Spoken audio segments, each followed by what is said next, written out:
We Are Not So Different from Machines by Melissa R. Mendelson. The alarm sounded exactly at 7 a.m. The black box was tapped, silencing the alarm. If it was tapped twice, that would be double the pill. The pill was hard to swallow as it was, red for morning, blue for night. The glass of water always failed to chase it, and it didn't matter the color. It was the metallic taste that followed, that jarred me awake in the process. The shower was always warm.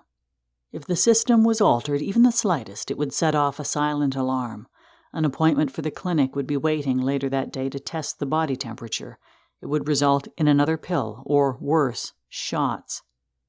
As it was, both of my arms were decorated with little black holes. They called them upgrades. But what was being upgraded?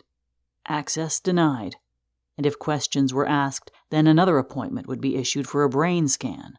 Most of those brain scans led to surgery, and nothing would be the same after that. Breakfast waited on the kitchen table, oatmeal and orange juice. The family unit was in the kitchen preparing for their day. Father was an analyst. Mother was caretaker of the house.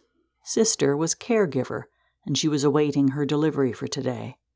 Brother was a consultant, locking himself away for most of the day. I wouldn't see him again until dinner. And the dog was just there, no reason given. Halfway through breakfast, it looked like Father wanted to speak. We all looked at him. There was no conversation during mealtime. He seemed off. Maybe a glitch in his programming. It seemed like worry over his clinic appointment later today, which I would drive him to. His driving privilege was suspended. When asked, access denied. It was left at that. "Don't worry," I found myself saying to Father before leaving the kitchen. Why would I say such a human thing? We don't worry. We don't feel. Still, I felt some kind of fragment of dream from last night. It was bothering me. Maybe I should report it. Then I thought of all my needlework. I didn't need another shot. Processing.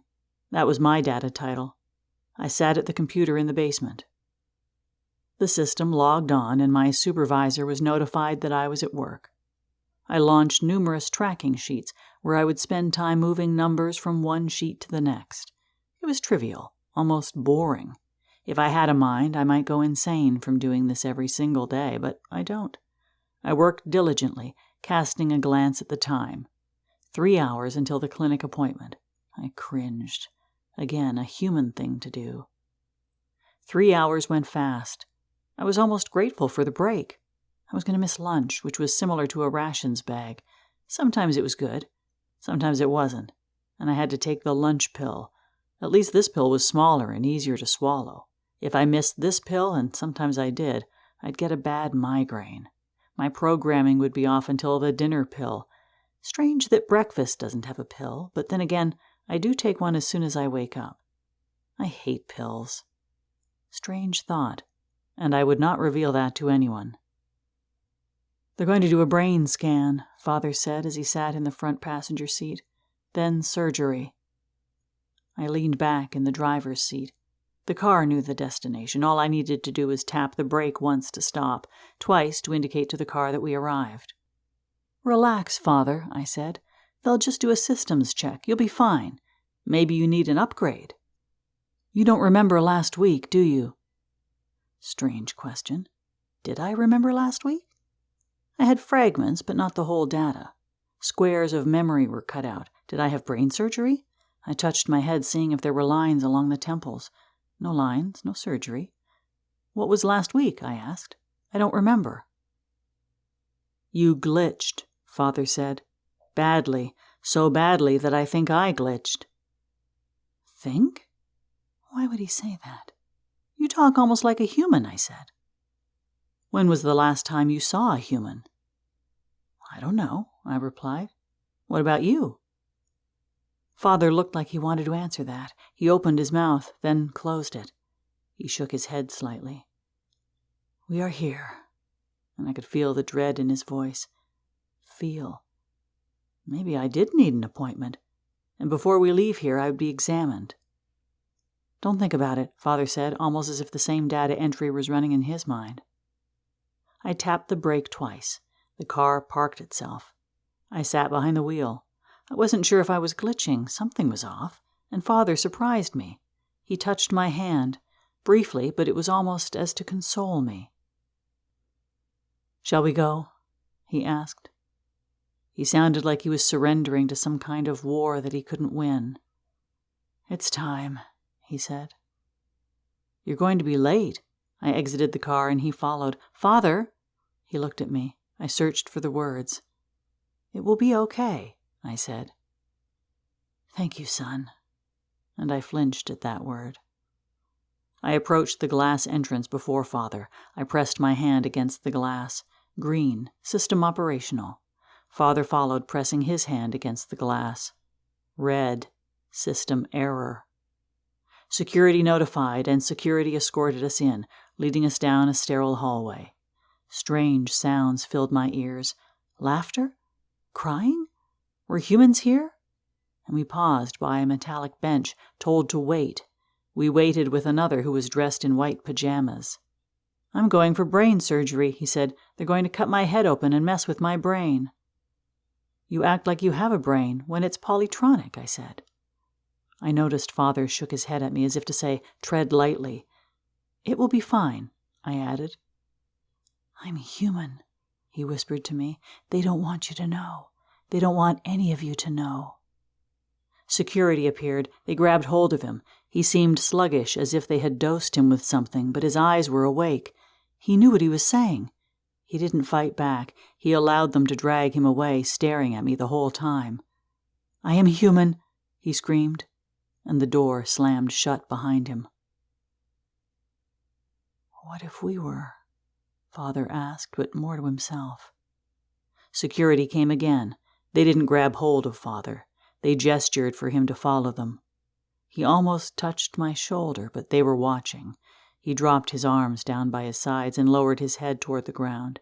He followed security into another room. The door slammed shut. I flinched. Suddenly, I felt an itch. I shouldn't feel anything, but I wanted to scratch. I cast a glance around, wondering where the cameras were stationed. I pulled up my sleeve. There was a red bubble underneath my wrist. I wanted to scratch it so badly. It took every fiber of my being not to scratch. "System check?" I didn't see her standing there. "System check," she repeated. "System check." And she placed a metal strip across my forehead. "Please turn green." Her face scrunched up in concern. Turn green, damn it. Finally, it did. "You might need another follow-up," she said. "Thank you, nurse. I will follow up," I said, watching her walk away, but she cast a few looks back. "Brain surgery," Father said. "What?" I looked back at him. If only I could scratch. "When?" "You okay?" "System operational." "When?" 2 days. I must prepare. Shall we go home?"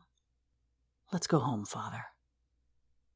We didn't talk on the way home. Father seemed almost lost in thought.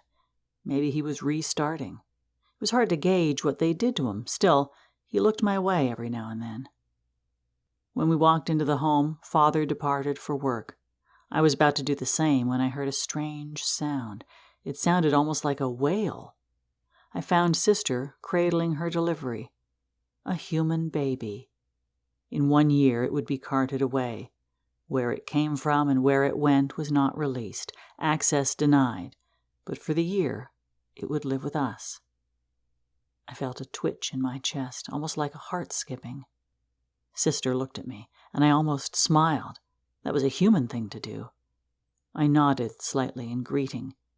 I left for the bathroom. I had not done my waste disposal since I used the bathroom for the shower. It was past due, and as I sat on the porcelain seat, I examined my wrist. Why was there a red bubble under the polymer, and why did it itch so much? I scratched. The scratching felt good. I scratched some more. My fingers felt wet. Red. Was this blood? I don't bleed. There was something in the wound, something metallic. I pulled. It hurt. It felt like pain, but I don't feel pain, but it hurt a lot, and I still pulled. A metallic chip fell to the floor as more blood fell across my skin. Suddenly, the bathroom spun around me. Memories. People screaming, being herded into some kind of facility, numbers assigned, walking down a sterile hallway, family trying to hold on to each other, mother and father, but not those in the family unit. Why did losing them hurt so much? Was I crying? "You okay in there?" Sister asked from outside the door. "I thought it was the baby, but it's you. You malfunctioning? Do I need to report it?" "No," I said, trying to hold my voice steady. "I fell." "Do you require repair?"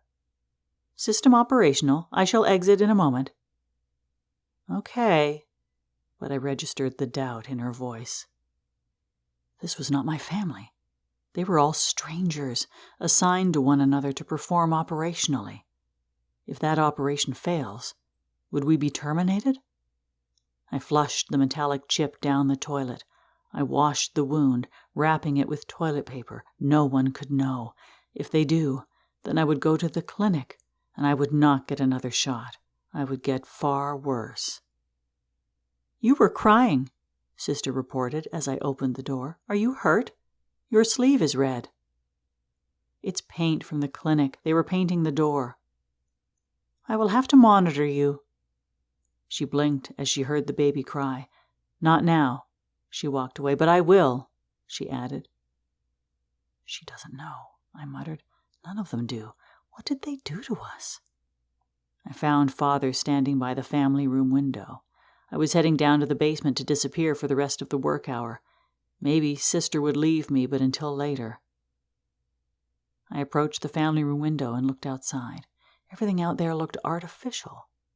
I noticed Father was staring at my sleeve. I was still bleeding. I clamped one hand over the wound, applying pressure. I glanced back at Father. "Report me." I too would be sentenced to brain surgery. We could stare out the window together afterward, if we were lucky enough to have any of our minds left intact. Did he hear these thoughts? "I'm broken," I finally said. "Say something." But Father didn't. I watched Father turn his head and look around. The others were still performing their task functions. He glanced outside, knowing that we were being watched. He stepped closer and touched my sleeve. He tugged the sleeve down. I was surprised by this, and Father looked at me. I could see it all in his eyes. He raised his left index finger up and pressed his finger against his lips.